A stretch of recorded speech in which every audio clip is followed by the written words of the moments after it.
Well, hello everyone, and welcome to this new video in which we are going to cover the second part of the first chapter of TM Scanlon's book, What We Owe to Each Other. This is the first chapter which talks about reasons. If you remember, we explained for Scanlon an action is moral if we have reasons for it that cannot be rejected on reasonable grounds.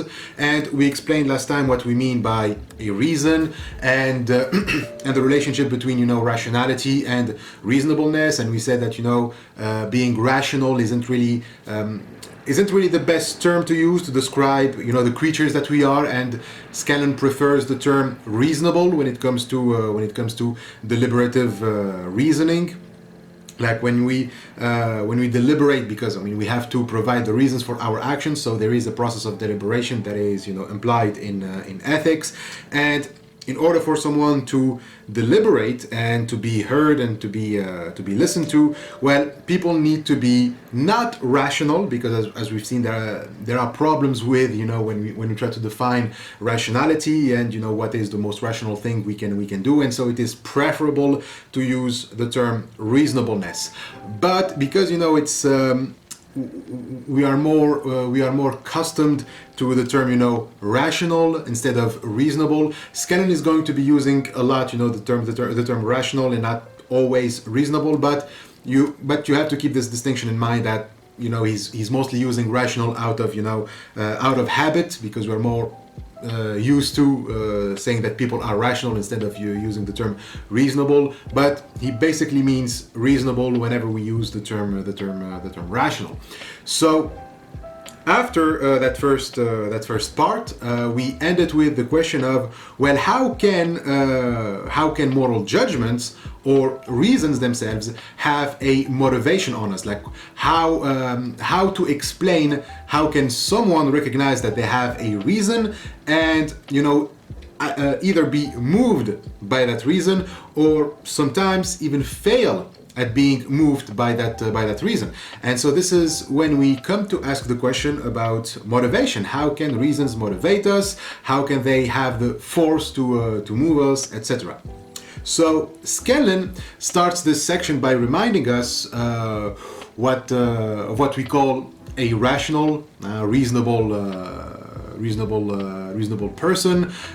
It's basically someone who has a systemic connection between his judgments and his attitudes. In a note there, he points to the philosopher Gilbert Harman. He borrows his definition of rationality, saying that it requires that what Harman calls theoretical conclusions about what reasons we have can have practical consequences by, for example, producing revisions in our intentions. So this means that when we have reasons for actions, we need to think about those reasons so that we can come up with a theory or method that can help us know and explain which reasons can have practical consequences, meaning which reasons we have that can form or revision our intentions. Like when I do something, it's because I had an intention to do that thing. So for me to have an intention, I must have reasons, but my reasons need to be subject to a reflection. Like I think about those reasons, and when I found out that they're not that good, they're not good reasons, then I revision my intentions. Like I shouldn't do that. The reasons that I have for doing that action can be rejected, and so I shouldn't have or form that intention in the first place. Like when you do something, you are rational if you can produce arguments about what reasons you had for doing so and arrive at a conclusion that either justifies your intentions or demands that you revision those intentions. So for example, when I hold a belief and act out accordingly on that belief, then I am a rational being. If I believe that friendship means helping my friends, then whenever a friend needs assistance, that belief motivates me to help them. That's being rational/reasonable. And so likewise, that belief forms a ground of evidence that is compelling me to form my intention, believing that a friend should help other friends. And since I have compelling reasons to take it, to take that judgment to be true, that my judgment is not mistaken about friendship, then I come to develop the intention of helping my friend. And so what Scanlon is pointing out here is that the judgment itself can be sufficient to explain why I hold that belief. If we provide the reasons for why we have that judgment, then the judgment itself is sufficient. That I have the judgment that a friend should help other friends based on sufficient reasons to take that judgment to be true is enough to motivate me to turn that judgment into a belief and to act out on it. So when someone asks me, why do I believe that a friend should help another, I can provide them with the reasons for believing it to be true, and also that judgment motivates me to act out on it. No extra source of motivation beyond the judgment and the recognized reasons is required to set the person in motion, so to speak. But as we said, it may appear that from our personal experiences that recognizing something as a reason and being motivated by it are two distinct phenomena. And Scanlon acknowledges that. He acknowledges that there seems to be a difference between understanding something as a reason and actually being moved to act out on it. Like recognizing a particular consideration as a reason can lead to different effects on our thoughts and behavior depending on various circumstances and how that consideration was presented. Like imagine the judgment of being at a party and socializing are insufficient reasons to drink more than 2 glasses, especially if I'm going to drive, or the simple judgment I shouldn't drink and drive. Now for these judgments to have their moving effects, they need to rely on some context. Like my experience and circumstances are what's going to give them their power, to give these judgments their power or take it away, their power of motivation. It is possible that being at the party makes the reasons that in my judgment were deemed insufficient, like when I'm at the party, those reasons that in my judgment were deemed insufficient, they suddenly become stronger. And so I can act out on them despite my judgment remaining unchanged. So here my judgment's power to move me decreases while the insufficient reason's power increases. And so likewise in the case of driving while intoxicating, that judgment can have more power on me after I witness a car crash, for example. In these situations, the judgment about the reason's significance remains constant, but it shifts in circumstances. They can alter the motivational effect on these considerations. So this can happen in part by changing the extent to which these considerations, as opposed to others, are vividly present in the person's mind at the time of the action. As Scanlon says, it is obvious and a familiar fact that one's state of mind, the state of one's body, and the content of one's immediate experiences strongly affect the reasons one attends to. So my moods, the circumstances I am in, my feelings, my body's responses, new information, etc., all of those can alter the appeal or the motivating force of my judgments. Some reasons that I deemed good can have suddenly less power than the reasons that I deemed bad or irrelevant. And so because of this, people can say that, Scanlon is wrong in saying that the judgment alone is enough to explain a behavior, because obviously if circumstances other than the judgment can make us behave in ways contrary to our judgment, then the judgment would need something else to motivate us. And this is where, and as Scanlon used to believe, desire comes in. Like desire is seen as, quote, some further motivating element in addition to that recognition, something appropriately called a desire. But this is what Scanlon rejects. He rejects this by saying that just because we can find many examples of people failing to act out on their judgments doesn't mean that it takes more than recognizing the judgment to act out on it. Like the examples of drinking don't show that they're also about the presence or absence of a desire. So seeing the car crash, for example, doesn't mean that I have the desire not to die in a car crash too. It doesn't need that for the judgment to be more moving, nor does the drinking at the party entails that my desires went to other reasons instead of the reasons that support my sound judgment. And so instead, Scanlon argues that those outcomes can be explained by either mistakes in my reasoning or by additional information that reinforce the judgment. In the case of driving, for example, seeing a car crash due to alcohol is another information that one recognizes as a solid proof about the validity of his own judgment. You know, in the case of the drinking party, I just started considering other reasons that I am obviously mistaken about, like considering certain factors, such as, you know, the pleasure of drinking, the pleasure, you know, of socializing with my friends, and those are not good reasons, but I'm starting to considering them. And so since they are bad reasons and I'm considering them, then there is a mistake in my reasoning. And so the strength of this motivation may vary based on factors like the person's level of attention to a given consideration and their focus on it, but these reasons remain the primary motivating factors. I don't need to add desire in order to explain them. And so, much like with belief, there is no need to invoke an extra source of motivation to elucidate how a rational being can be, you know, prompted to act. You know, the belief itself can be sufficient to make me act out on it. And if I don't act on it, if you don't act on it, well, you can think of, you know, religious people, for example, who when they fail to level up to their belief, they would feel guilty afterwards. But those people, they wouldn't necessarily say that that's because they lacked desire in their belief, like they still desire to be pious, but still they didn't act out on that belief. Sure, we can say that's because they desired prohibited things, but we don't need to say that in order to explain what happened. You can understand it better by saying, let's take a religious figure, you know, the devil, and you know how how religious people often would say the devil whispered to me, you know, the devil whispers to you, like the devil fools you into considering other factors and other things. When we say, you know, the devil whispered to me, we say that a lot in Muslim countries. We say shaitan washwashli, which literally means the devil whispered to me.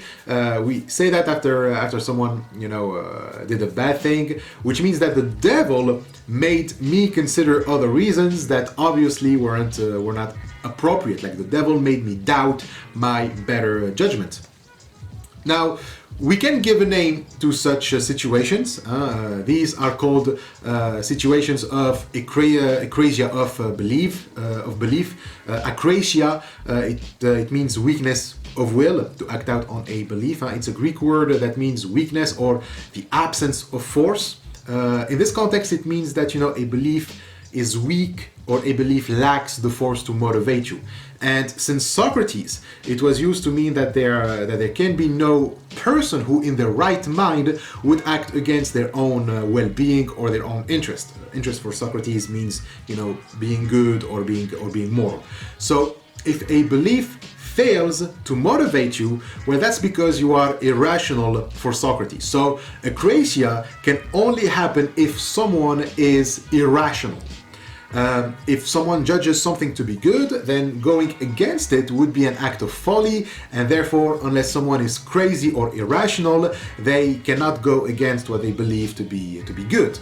And so Socrates concludes that there can be no acrasia of belief. If someone is doing something bad, then he is mistaken. He is taking something bad to be good, and therefore he's acting on a belief nonetheless.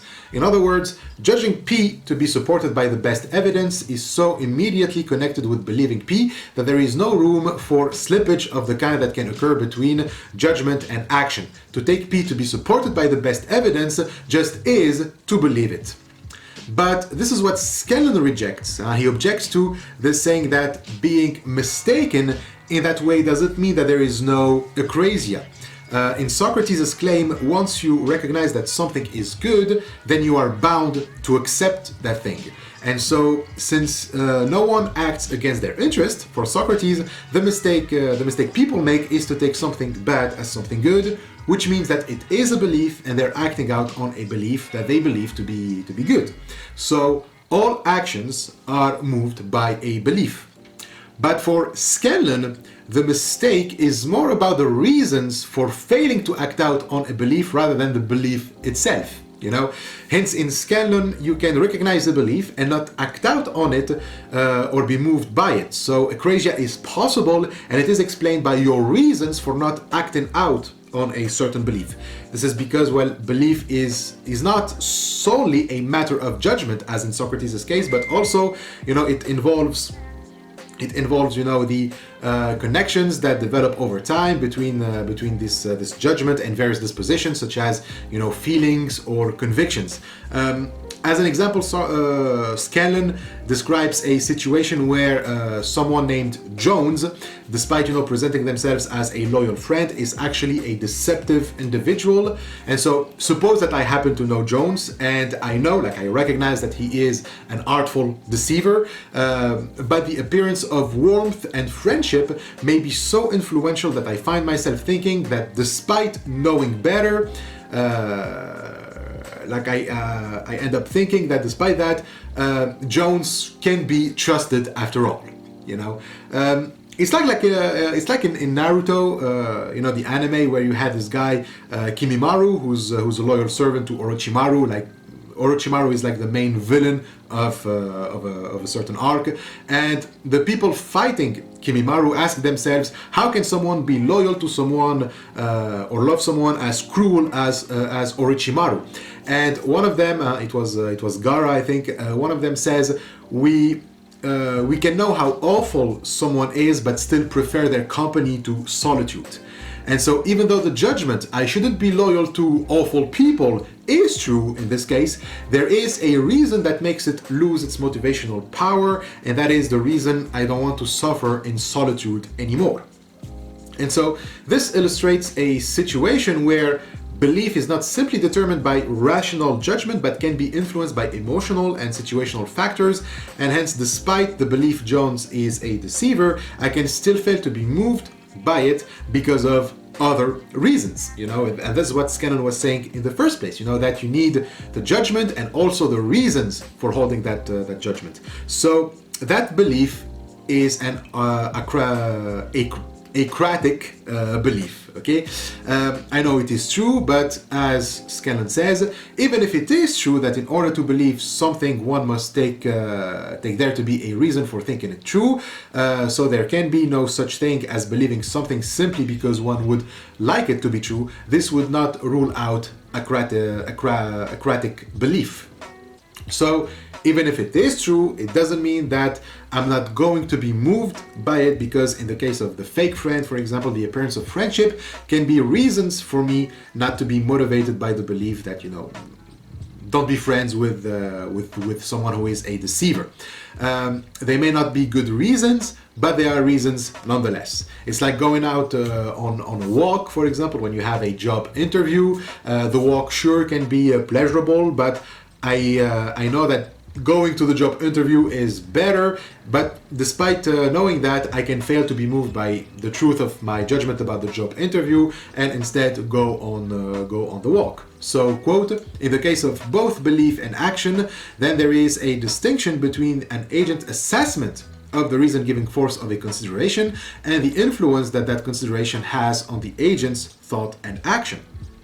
And so this Still, this doesn't necessarily ultimately rule out the case of desire, because, you know, someone can say that all of the things that make us not act on our beliefs, for example, can still be said to reduce our desires in fulfilling those beliefs. Like when I'm at the party, my desire for not drinking shifts to the desire of drinking. And so therefore I fail to be moved by my judgment that I don't have sufficient reasons to be drinking, because I no longer have the desire to hold on to my judgment, and instead now I have the desire to drink.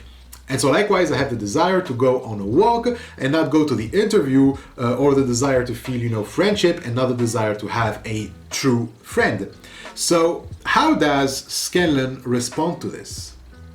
So first thing to do is to start with understanding what we mean by desire.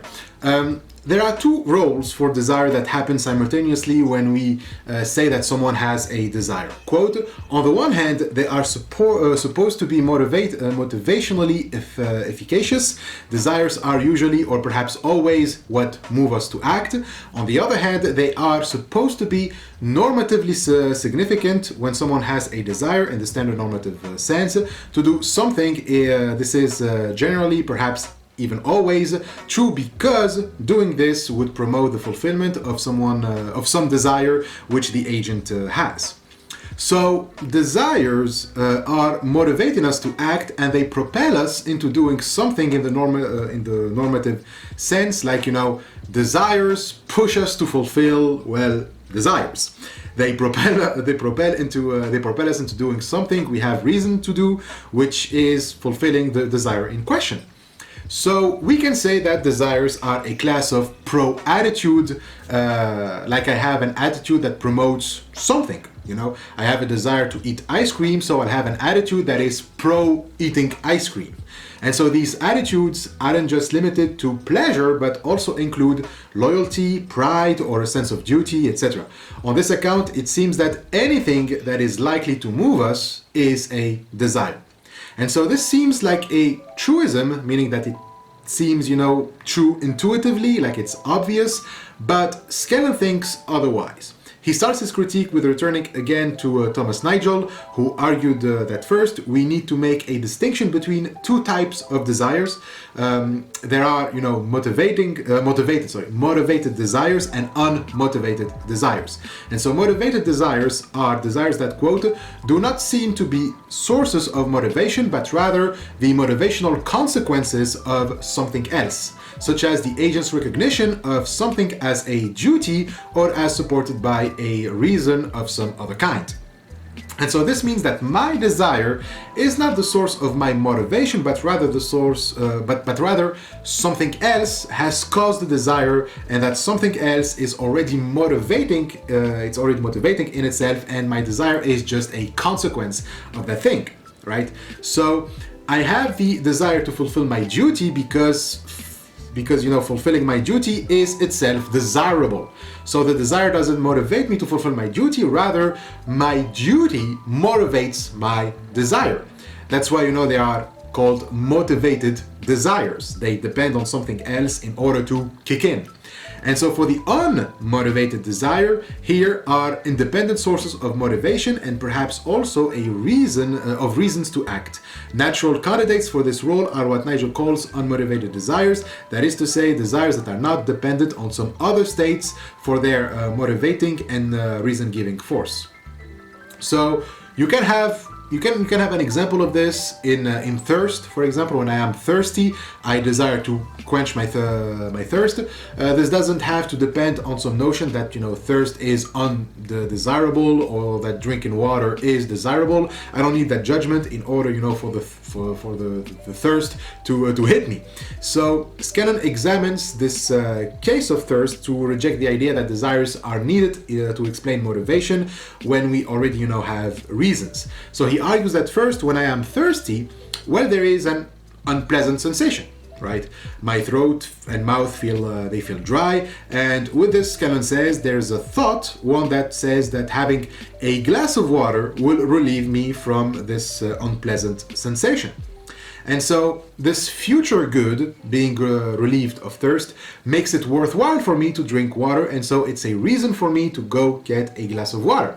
So as Scanlon says, the desire of drinking water isn't what's moving me, but rather assessing that drinking water would be a good that I can take to be warranted.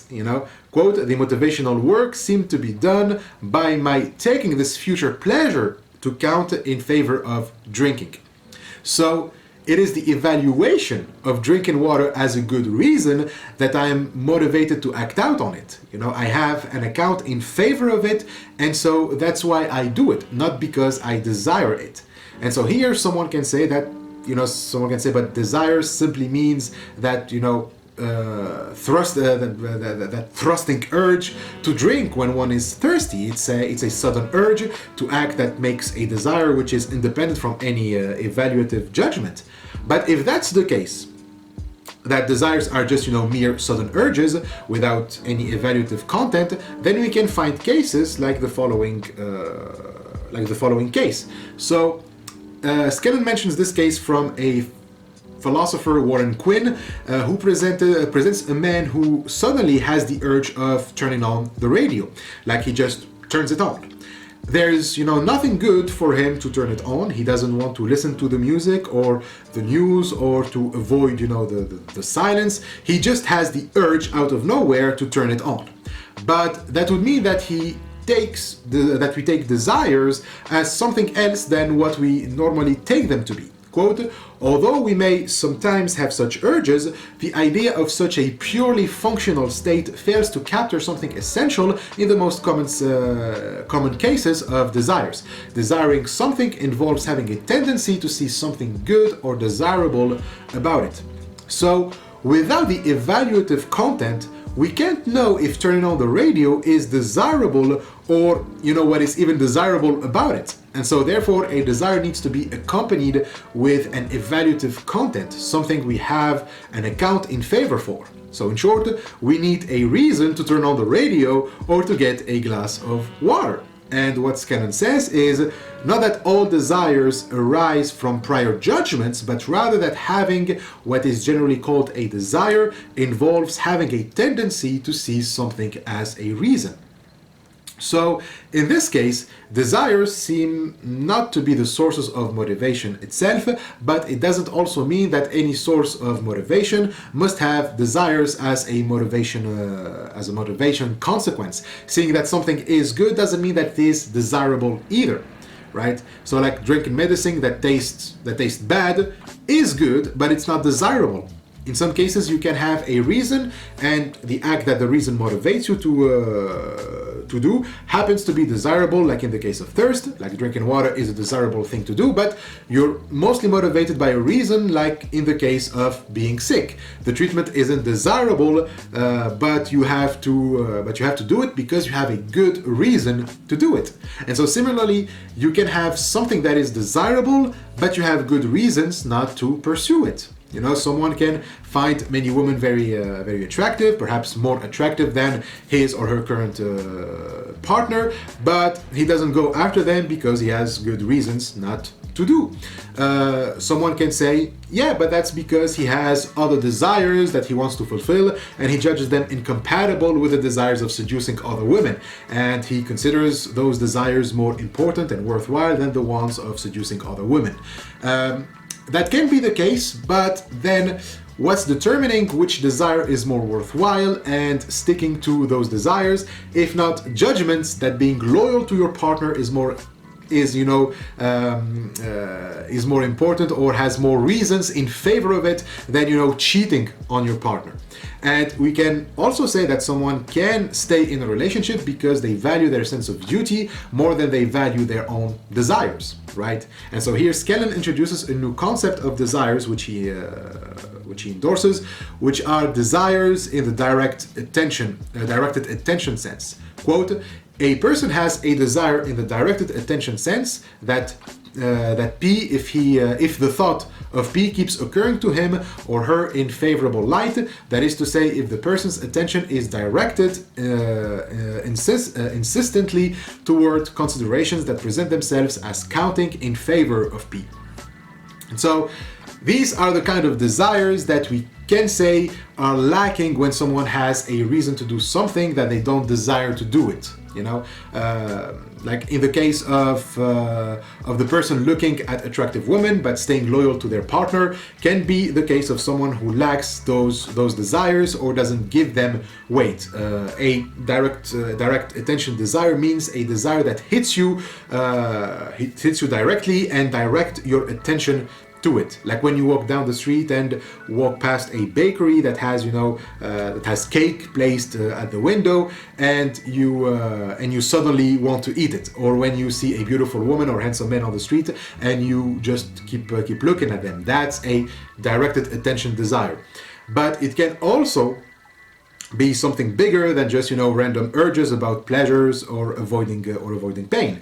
It can be about achieving fame or succeeding in some endeavor. In this sense, a loyal partner can still have a desire in the direct attention sense if their relationship is an endeavor that they want and they want to succeed in it. This is like people saying that they desire the right thing. For example, one can even have a passion for music, and that would count as a desire in that sense. This would also bring within desire the aspect of, quote, unreflective elements in our practical thinking, that they assail us on Biden, and that they can conflict with our considered judgment of what we have reason to do. But these desires do not overpower our reasoning capacities, but can be assessed and controlled even though they can conflict with our reasons. What Scanlon means is that people have two tendencies when it comes to desire. A tendency to think of certain considerations and a tendency to see them as reasons for acting in a certain way. But he maintains that those tendencies do not make us fully rational like we discussed last time. Instead, he argues that neither of these tendencies is wholly under the control of a normal person. One can have a strong and recurrent tendency to see something as a reason for acting under one's present circumstances, even though one's firm considered opinion is that it is not, under the circumstances, such a reason. An example is when you are convinced that you shouldn't seek the approval of some people, yet you are constantly wondering what they think about you. So even if we are convinced of the reasons we have not to care about other people's approval, we can still lose control and be anxious about how they see us. This is a form of irrationality to which we all fall prey from time to time, but it does not overrule that overall what we are acting on are reasons and not desires. Like the tendencies that Scanlon is talking about is the tendency to consider things as reasons. So we do something bad for Scanlon. When we do something bad for Scanlon, we just fail at those tendencies. In a note there, he refers to David Hume.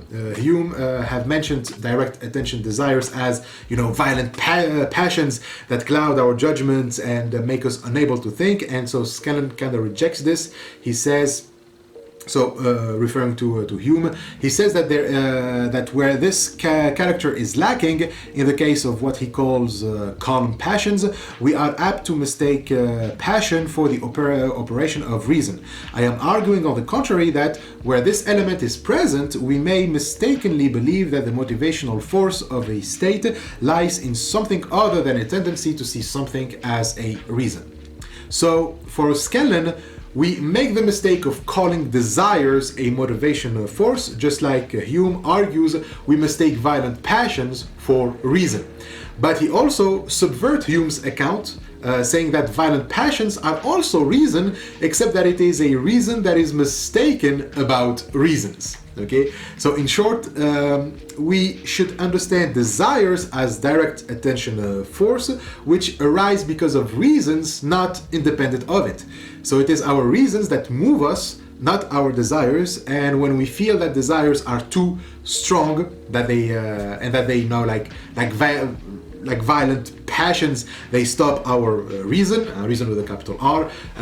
Scanlon says, no, we are just mistaken about what reason we should have, but we are still in the vicinity of seeing things as reasons. Okay, so in other words, acratic actions and irrational thoughts are cases in which a person's rational capacities have malfunctioned, not cases in which these capacities are overmastered by something else called desire.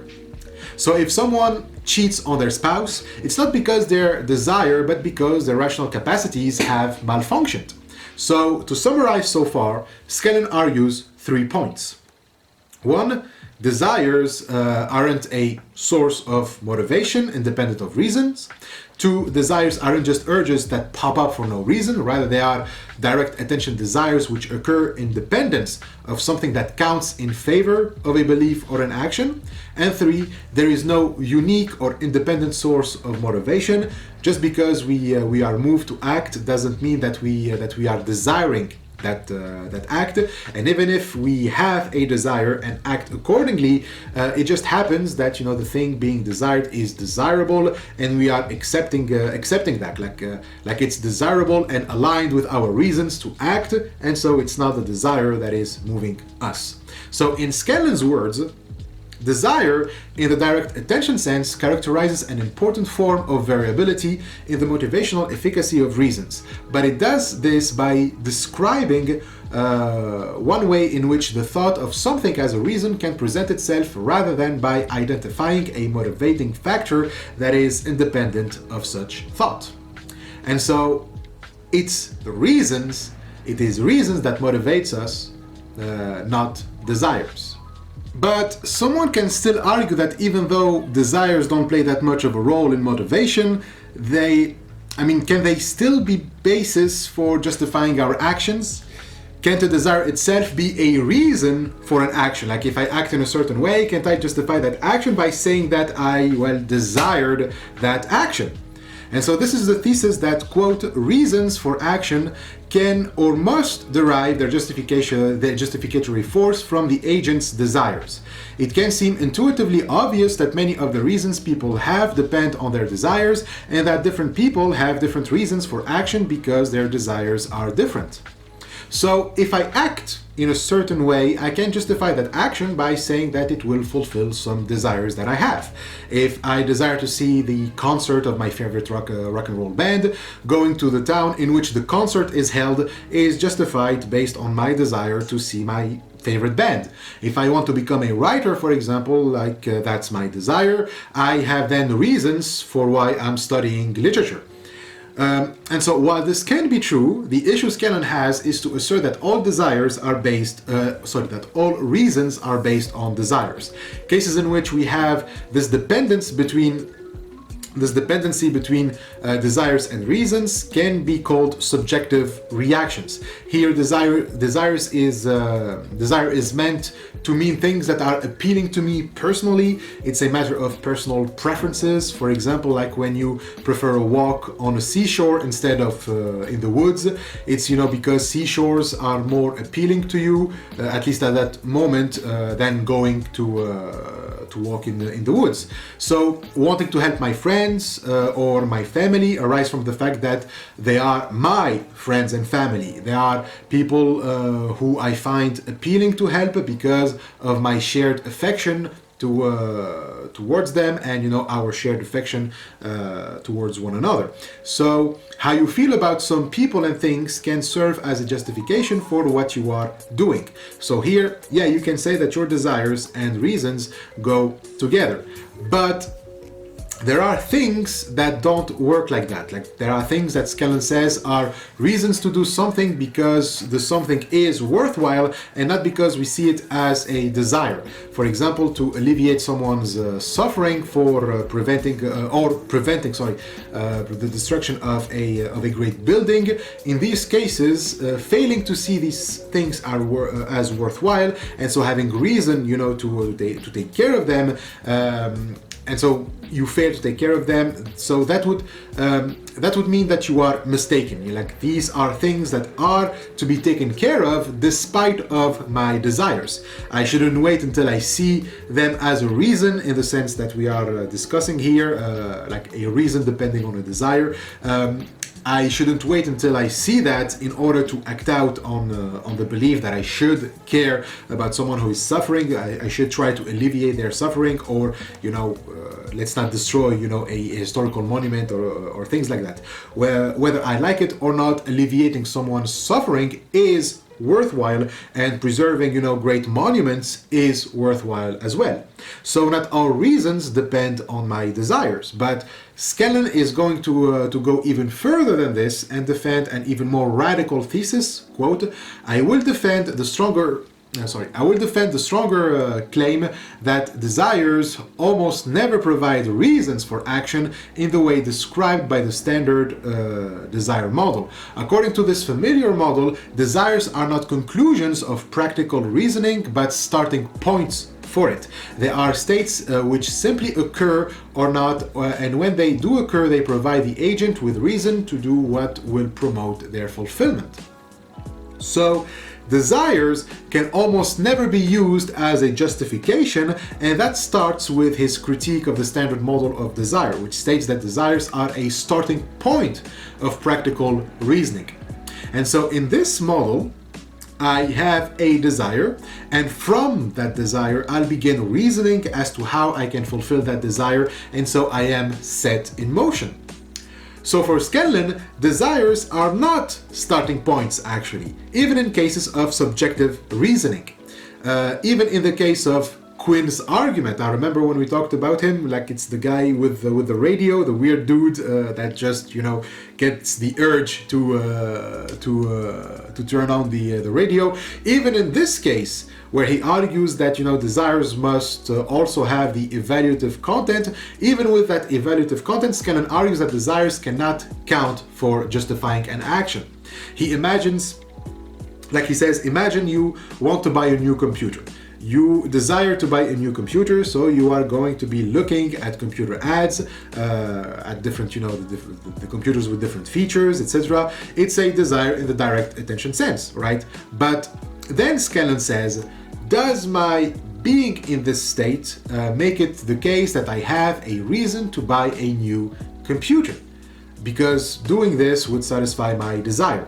It seems to me clear that it does not. The reason, he says, is because, well, that state can occur even when I don't have a reason to buy a computer, because the new features can be of no benefit to me.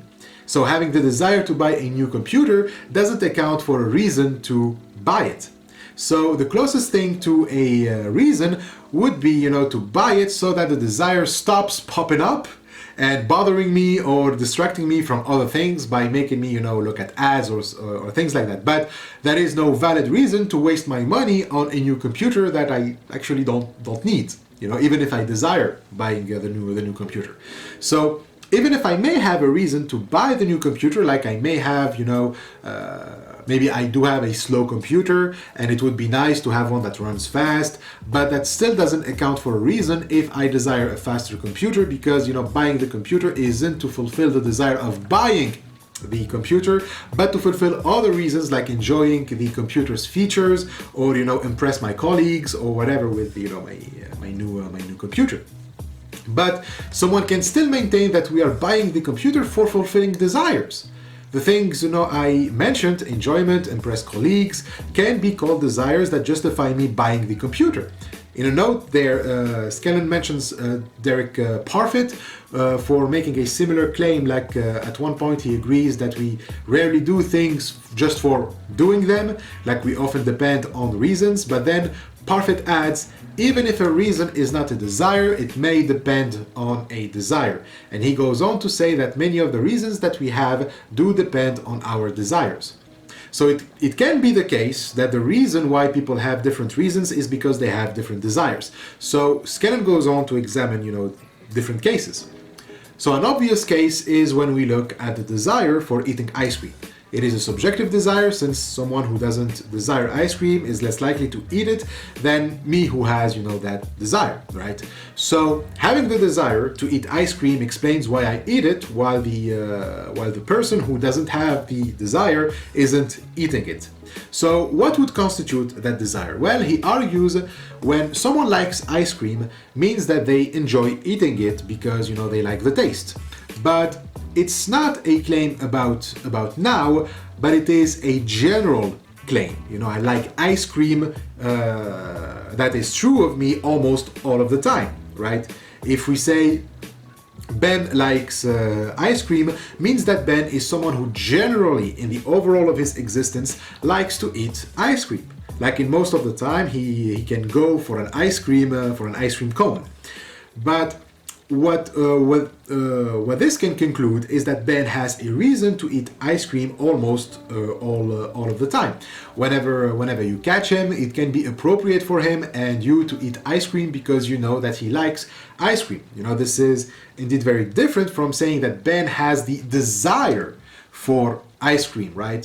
Like it would be odd to say that Ben has reason to eat ice cream because he desires ice cream like all the time, like he's constantly craving, for an ice cream cone. If that's the case, then ice cream is a direct attention desire. And if that's true, then it means that ice cream is popping up in front of me and directing my attention, but then we'll run into the same problem as earlier, which is that a direct attention desire doesn't mean that you have good reason to act out on that desire. If you don't act out on it, and then, you know, someone will say that's because you had another desire, then we take ourselves to be in a constant state of desire, and that, you know, each desire comes with its opposite desire without any explanation. So if I refrain from eating ice cream on this account, I have the desire of not eating the ice cream. But then it will mean that I cannot have agency over my desires if no other desires pops up to make me not eat the ice cream. Okay, so if, however, I have another counter desire, let's say, then how did that desire form if not by assessing the previous one and determining that it's not a good thing that I eat the ice cream? So this means that my actions are based on my assessment of my desires. You can think of cases where you did, you know, something out of curiosity, where you didn't know, you know, whether you will enjoy it or not. So perhaps you even forced yourself to do it, despite having no desires whatsoever. If desires suppose a future enjoyment, then the fact that we do things ignoring whether or not they will be enjoyable kind of proves that we had to look for the justification for doing things elsewhere than in the desires, and let alone, you know, the motivation for doing things. So philosophy can be an example of this for me. Sometimes I don't desire reading a dense book or making a video because I'm not enjoying it, and sometimes even without, you know, knowing if I'm going to enjoy it or you know, whether I'm going to enjoy it or not at the end. But I consider the reasons for doing it, and they seem to be pretty motivating. You can also think of working out, which I definitely need to get back to as a prime example of this. So as Scanlon says, it is also sometimes true that we would enjoy something even though we would have to drag ourselves to do it. And when this is so, we have in advance just as much reason to make the effort as we do when we have a desire in the direct attention sense to engage in this activity. So here people can object that maybe you do those things because you have a desire of a possible enjoyment in the future. Just because you don't know if you will enjoy doesn't mean that there is no desire either for that thing. When I desire ice cream, for example, I may desire a pleasure in the future, but because it's in the future, well, then I don't know if I'm going to enjoy it. Still, my desire for a future enjoyment is a reason for doing that action, right? But still, that's not a proof that the desire is the starting point. They're not, you know, original sources of reasons. Rather, they are, in Scanlon's words, instances of an agent's identifying some other considerations as reason, and they derive their reason-giving force from a combination of these reasons and the agent's decisions to take them as grounds for action. So in other words, the future considerations are grounds not for a desire, but for an intention. And so Scanlon relies on another philosopher, Michael Bratman, who said that an intention it's like a plan. Okay, it doesn't have to be a complicated one. When one adopts an intention, he argues, and this is very important, then quote, he has reason to do what will carry that intention unless he or she has reason then to reconsider it. So an intention, contrary to a desire, can account as a reason for doing something, like our intentions can justify our actions or belief, while desires cannot. And so why an intention can do that? Well, because, as Scanlon suggests, intentions are more modest than desires in that they don't claim that they are independent sources of reasons. When an intention does not arise from a conscious decision, its reason-giving force depends on there being something to be said for acting in the way in question. And so this is because when Bratman says, unless you encounter another reason to reconsider it, if you don't reconsider, you know, something that makes you obliged to reconsider your intentions, and yet you carry on with your initial plan, well then you bet your ass you're going to have some explanation to provide. You know, you have some explaining to do. Okay. If, for example, I am going to prosecute someone, and on my way to court I come over some evidence that the culprit is innocent, but I carry on with the prosecution anyways and condemn that person to go to jail, then clearly I am accountable for that because I didn't change my initial intention, and people have the right to ask me, what the hell, dude? You know? I cannot do that with desire. If I am going to prosecute someone out of desire, first of all, it's not sufficient reason to prosecute anyone. And second, if I get to some evidence that he is innocent, changing my desire requires my intention to do so. You know, I need to have the intention of changing my desire, and so it is my intention that will be a reason for my actions and not my desires. And so in less dramatic cases, intentions are, as we said, involve planning, which means that you have to make a selection between different ways to achieve your goals. So having a new information demands that you reconsider your plans by considering other alternatives. And so practical reasoning means specifically that you select which feasible plans to implement. And so this selection is based on reasons, on the reasons you have for favoring one way rather than another. And so this, of course, is due to our limitations and the impossibility to implement all the different ways we can think of in order to get our goals. And because of these limitations, well, we need to form intentions, like which ones are we going to prioritize, which plans are we going to adopt. We cannot adopt all of them, and so our reasons here are going to form our intentions. If desires don't imply planning like intentions do, then they cannot be reasons. So it might be said that having a desire for ice cream is just one thing to consider when forming our intentions for our plans, right? The fact that I can suddenly have an urge to eat ice cream, like having, that desire, that can be a reasonable thing to consider in my plans. And so, like I can say that having the desire for ice cream did play a role in forming my plan, and thus it can count as a reason. That may be so, but as we said, the desire itself can never account for a justification. And we are looking for a justification here. For the desire to count as a justification, it needs to be a reason. And a reason involves more than just the desire. Or it doesn't even need the desire to be a reason. It is still to be assessed if that desire should count as a consideration to be taken as a reason in the first place. So, just because I desired the ice cream and I formed a plan to get the ice cream that involved, that desire, doesn't mean that the desire is a reason for my planning. I need to assess first if the desire is good in order for it to be part of my plan. But once I do that, then I am moved by my reason to assess that the desire is good and not the desire itself. Okay, so acting on the desire by integrating it in my plan means that I reflected on whether eating the ice cream is a good thing or not, and that reflection forms not a desire but a reason. All right. So here an objection can be made about intentions intention as to conscious. Like, do we really go through this kind of process just to form an intention? Like Scanlon seems to provide an explanation for how an intention forms that is way too conscious.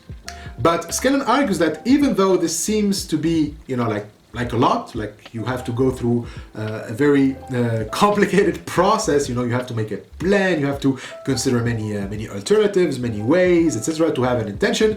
This can seem like a lot, but Scanlon argues that even if it seems like a lot, we are pretty good at doing it. Like we do those things all the time and even unconsciously. We can form an intention without being aware of the process of forming it. But once we pay attention to our intentions when they are forming, we can clearly see that this process is unfolding. As Scanlon says, Quote, once we can have, one can have an intention without having gone through a conscious process of assessing the reasons for following this course of action and judging them to be sufficient.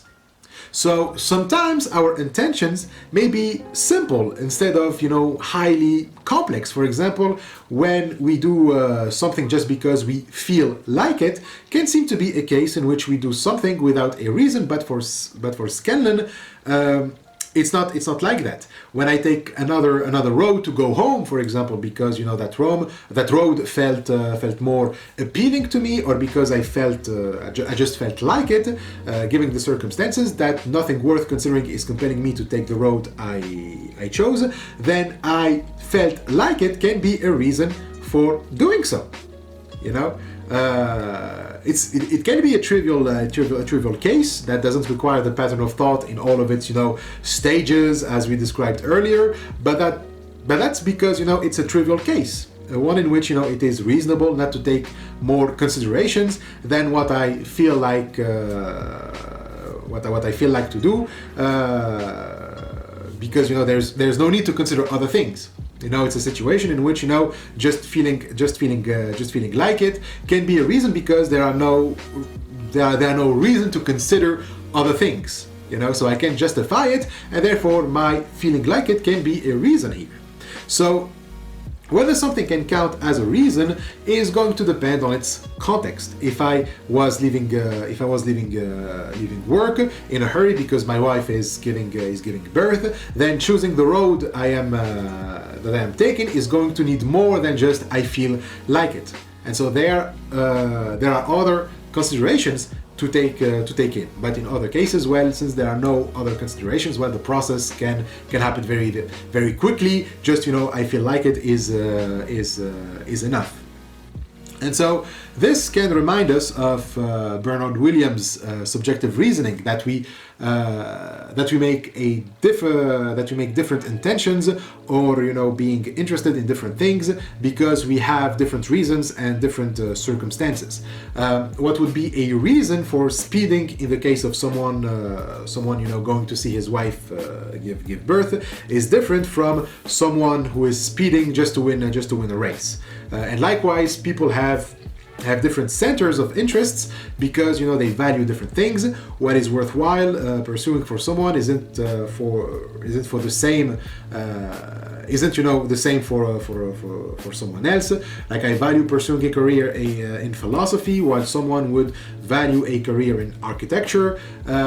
But still, Williams raises an element here that Scanlon isn't really on board with. Williams claimed that for something to be a reason, it has to matter to me, like it has to matter to me personally.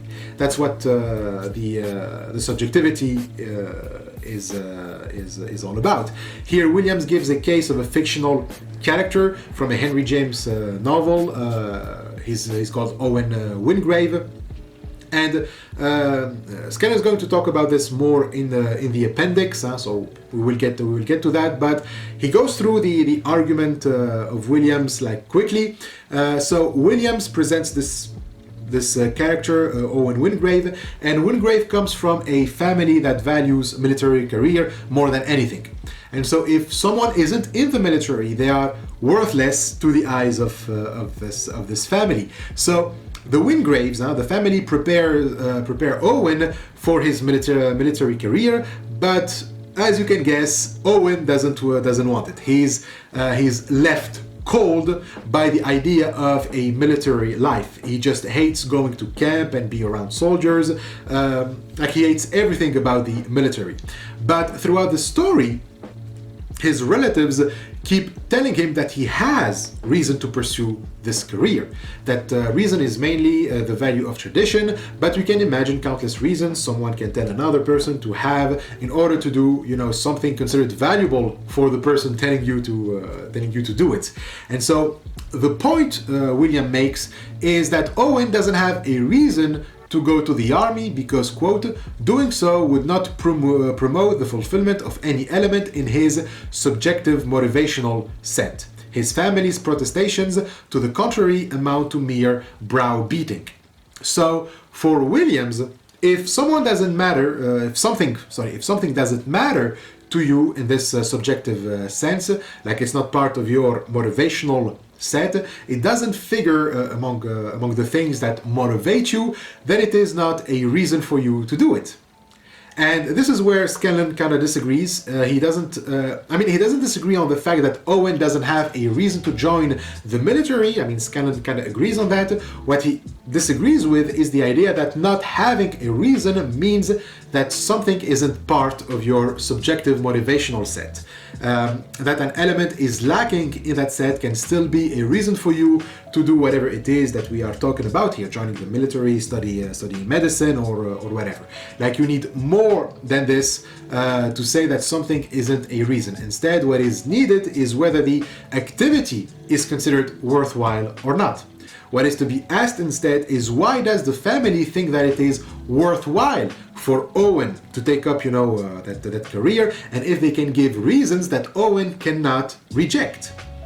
So to say that the reason is just a matter of subjective motivational set leaves aside the question of what reason is there for that set to be motivational in the first place.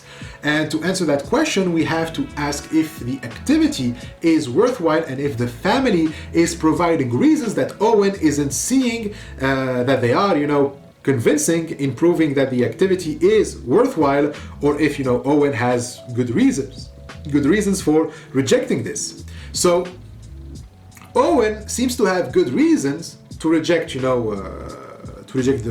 reasons of his family, since the military life seems dreadful to him, and preserving, the family tradition isn't, worth a life of misery. These can be accounted on his subjective conditions, of course, since, taking up a career that leaves one cold makes it less likely to succeed in that career, and we should do something about people stuck in jobs they hate and jobs that leave them just cold. But the overall point is that subjective reasoning, in the way Williams presents it, needs more to account for a reason to do or not to do something.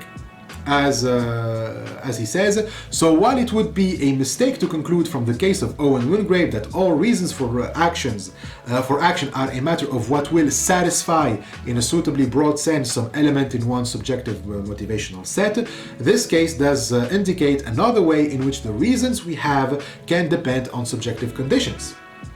And so this leads Scanlon to argue that we should be careful with the terminology we use about reasons and desires, because they can mislead us into thinking desires are a good ground for justifying our actions or beliefs. And so this leads to the next section of the chapter, which is about the structure of our practical reasoning in order to understand better how the terminology of labeling having a reason to do something as a desire can be misleading.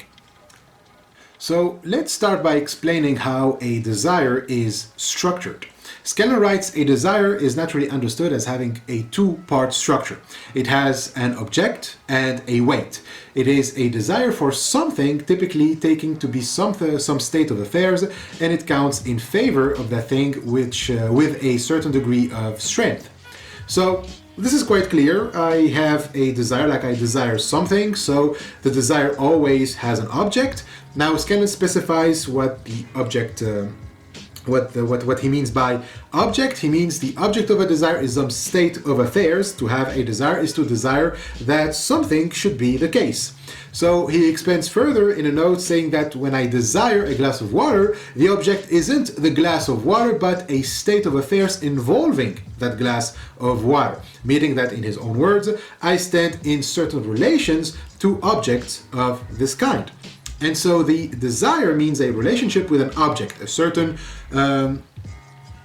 weight is given to me to lean towards it, to be attracted to that object. So based on this definition, Scanlon concludes that practical reasoning simply means that we can balance these desires when they are conflicting. My desire to watch TV, for example, and the desire to finish my thesis are obviously clashing, and so practical reasoning would be knowing which one ought to have more weight than the other, towards which one I should lean. And so things are similar with reasons, except that they don't have state of affairs as objects, but judgment-sensitive attitudes, which we explained in the last video as attitudes that depend on our judgment. Still, these two are similar because an example of attitude can be wanting. Like when I want something, it is a judgment-sensitive attitude, and wanting, like desires, gives me a certain relation to that object that I want. So in both cases, whether desire or reason, I want things to go a certain way. And so another similarity is that reasons, like desires, can clash with each other. But the way they clash is way different from the way desires clash. First, they clash when we want incompatible things, but this is also where reasons and desires diverge. While desires, when they clash, the conflict is solved when one desire outweighs the other. In reasons, when a reason outweighs another, this other reason doesn't lose its force nor its status as a reason. Scanlon gives the example of having to choose a restaurant when you're out with a group of friends. If one of your friends likes, Indian, you have a reason to go to an Indian restaurant. But if another wants Italian, you have equally a reason to go to an Italian restaurant. So ultimately, you're going to decide whether whether it is one or the other. And so by making the choice, clearly you've given more weight to one of the reasons, but the latter, the other reason, didn't lose any of its status of force or appeal. It was valid to choose either one of the two options. So choosing the Indian restaurant doesn't make the claim that the Italian restaurant is less of a reason. Now, unless your friend who wanted to go, to that restaurant, to the restaurant that wasn't picked up, wasn't an asshole about it, you should be fine. But there are cases in which the conflict is deeper and more complex. Like Scanlon gives the following example. Quote, I may judge one consideration C to be a reason for taking another consideration D, not to be relevant to my decision whether or not to pursue a certain line of action. In this case, the relation between the reason giving force of C and that of D is not merely practical conflict, as in the case of desires for incompatible states of affair. The conflict is deeper. The reason giving force of C not only competes with that of D, it urges that D lacks force altogether, at least in the given context. D may be taken to be a reason for acting only as long as considerations like C are not present. In this case, the reason giving force of D is commonly said to be merely prima facie. So let's explain this with a concrete example. So let's say that you are going to play tennis with the intention to play to win. So that's your prima facie consideration. It's your first reason to play the game. But then you have other people with you who will be playing, and their presence makes it necessary for you to judge if the consideration playing to win, that's your consideration D, is appropriate, all right? So what you need to do is consider other things. First, your relationship with the other player, the occasion, and their skills. Like, is this a competition? Is this a fair competition? Do you all have equal skills? Are they your friends? Are they people that you don't know, etc.? Right? So these can be considerations that can either make my prima facie consideration, which is playing to win, relevant or irrelevant. Maybe I shouldn't play to win because I'm playing with amateurs that are trying to boost, their confidence, for example, or to gain some confidence. Even though I really enjoy winning, maybe I shouldn't, take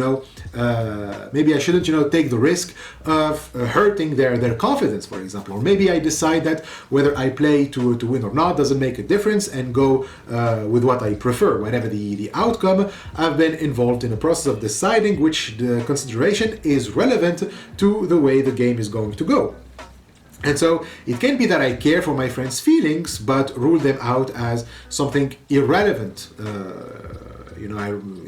It it's irrelevant for the game to consider my friend's feelings. So whatever I choose is going to be relevant on reasons. If I play to win and use unethical strategies to get my win, which hurt my friend's feelings, for example, I can be asked to provide reasons for that and see if we can reasonably reject them or not. So this is something that we do all the time. We make decisions based on reasons to determine their, reason-giving force of other considerations. It is, reasonable for me to consider all of those things when playing a game, and so we can ask the question. Some would say, well, is it reasonable? Is it actually reasonable to consider all of these things? This, of course, is the same when, when we're teachers, guides, or anything else. We make decisions based on reasons that should be accepted by others on reasonable grounds, or at least not rejected on reasonable grounds. So this means that reasons have a more complex structure than desires in terms of practical reasoning. Take another example, the reasons for a certain belief. Again, here we're not talking about balancing beliefs when we decide what to believe contrary to desires. While there are cases where evidence is weighed for and against a proposition, this occurs because other beliefs about the situation identify those considerations as relevant for the type of belief in question. A specific consideration supports a particular belief only in the context of other beliefs and principles that establish its relevance. And so due to these interconnections, accepting a reason for or against a belief doesn't just impact that belief, but also affects the other beliefs and the status of of all other reasons. And so this influence can occur in various ways. Such as a reason for one belief conflicting with beliefs in propositions that are incompatible with it. Additionally, it can influence other beliefs by, for instance, weakening the strength of evidence supporting them or discrediting objections against them. Like, imagine you're trying to decide whether to believe a weather forecast predicting rain for the weekend. So the belief is not simply a matter of weighing the evidence, like looking for the forecast and considering its accuracy. Instead, it's influenced by your background beliefs and principles, such as beliefs about the reliability of weather forecasting agencies, meteorological models, etc. And so these considerations that are in the background are identified as relevant for believing the forecast. So what Scanlon says, what he means by this is that our actions, belief, intentions all have the same structure when we think about them. Quote, much of our practical thinking is concerned with figuring out which considerations are relevant to a given decision. So that is to say, with interpreting, adjusting, and modifying this more general framework of principles of reasoning. By principles, Scanlon is referring to the Kantian term of maxims. That is, maxims are basically principles specifying the adequacy or inadequacy of various considerations as reasons for one or another judgment-sensitive attitude. So for Kant, our moral reasons need to be grounded on maxims or principles that can serve as a guide to help us, assess those reasons. And so these maxims for Kant are obtainable by reason. Okay, reason with a capital R. When we think logically, we are bound to find them. So Kantian maxims are never, never treat others as means but always as an end, for example. Practical reasoning in this sense is like, you have these principles, and so when you are going to do an action, you either see if it violates or doesn't violate this principle, or if it does, you ask yourself, if the principle is adequate or not in the first place. If you need to think more about, finding a broader, more accurate, maxim, or more accurate and broader principle, etc. So the point of these maxims or principles is to serve as a way to distinguish between the relevant considerations that present themselves to us.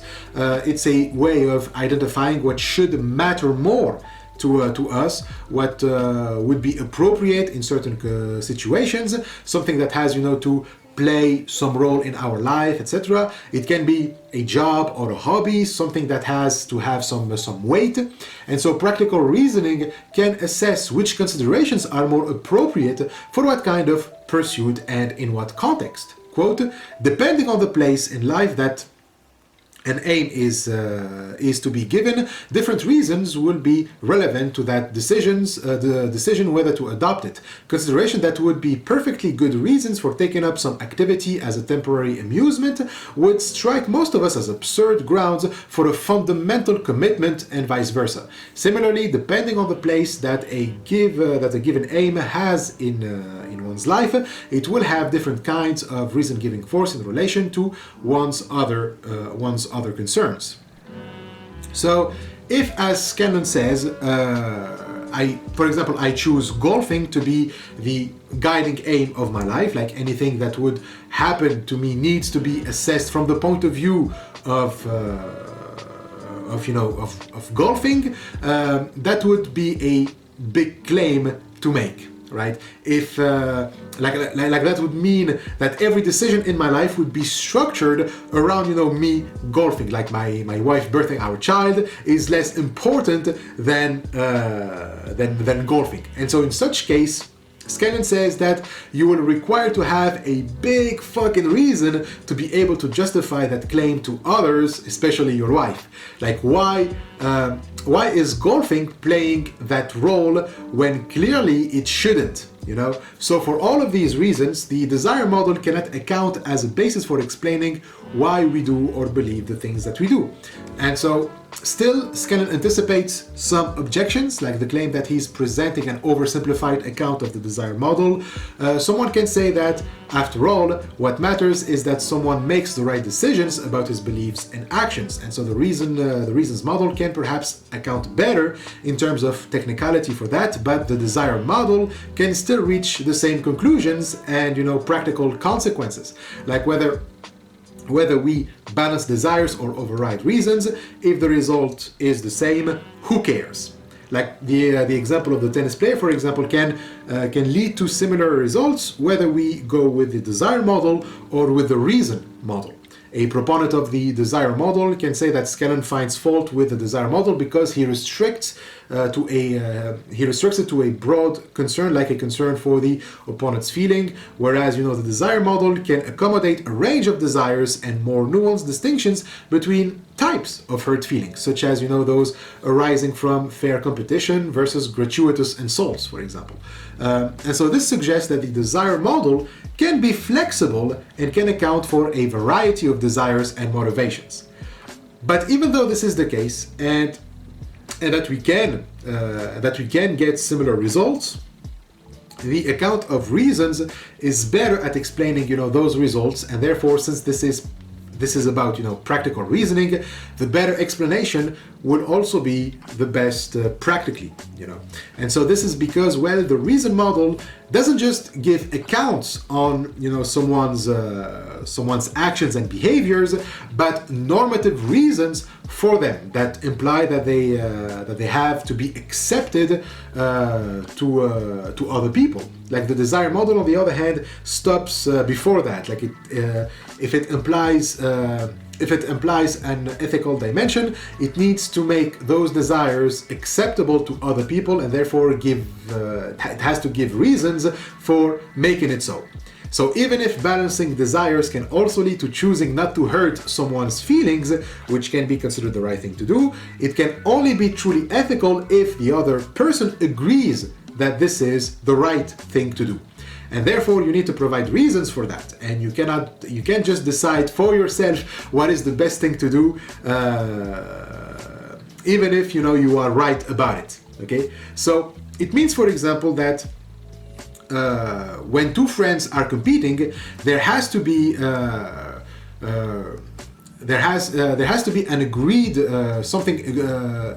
agreed upon conception of what a friendship is. If for you being a friend means that you can never hurt my feelings, then I'm kind of deciding for you what it means to be a friend on my grounds. So here I'm going to ask for reasons why it should be the case that I never hurt your feelings, for example, right?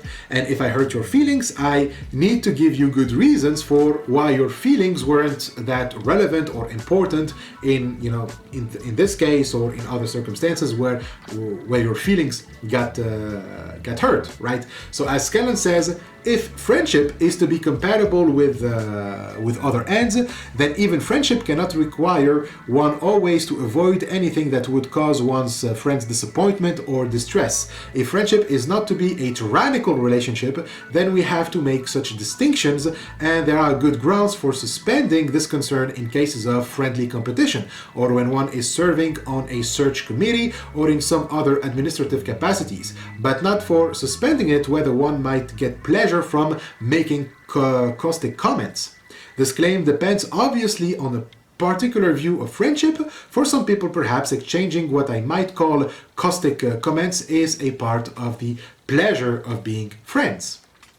So in all of these scenarios, whether I hurt your feelings or not, the desire model bases whether or not it was the right thing to do on just guessing and luck, because it doesn't take into account the reasons I have for doing that and allow the other person in the friendship to assess if the reasons are rejectable or not. So to quote Scanlon again, my point is that the process of deciding what one has reason to do in such cases is more a matter of reflecting on what constrains one's conception of friendship, places on one's reasons, than a matter of simply asking oneself what one desires and how strongly.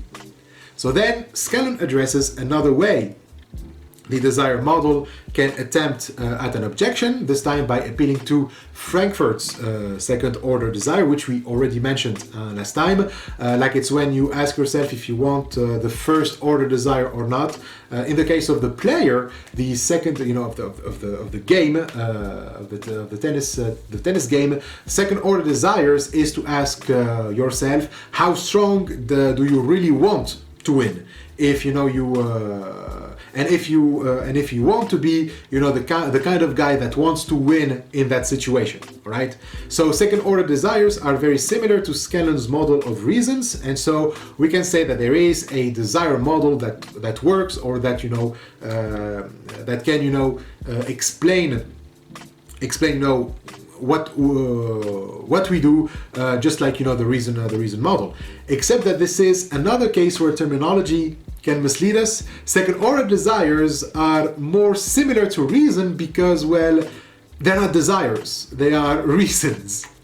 Like if as Scanlon says they are desires, which means that they are different from the first order desires, from the first order ones, just because they have a different object, then they have the same structures as regular desires, and therefore what would make them secondary.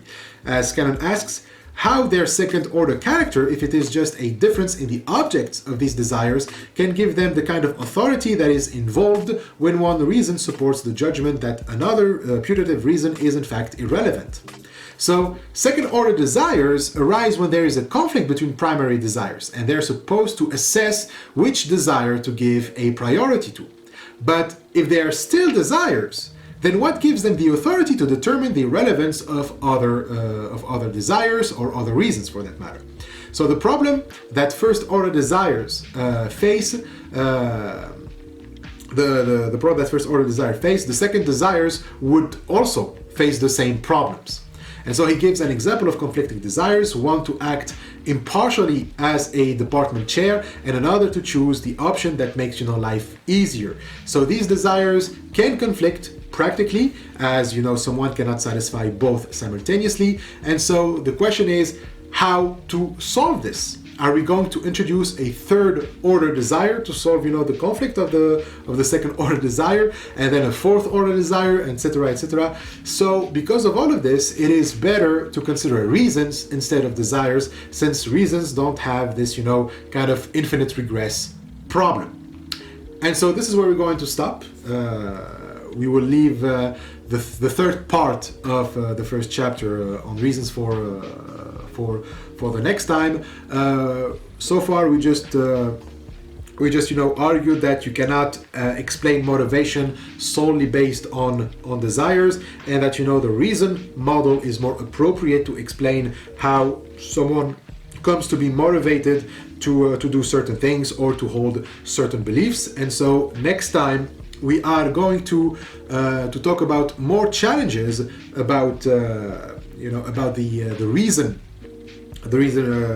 account, because we've seen that the desire account has many problems, but even the reason account by Scanlon also can face challenges, and we are going to see that next time. Thank you very much, and I hope you are enjoying these videos and they are making making it easy for you to read philosophy. And I will see you next week for finishing the first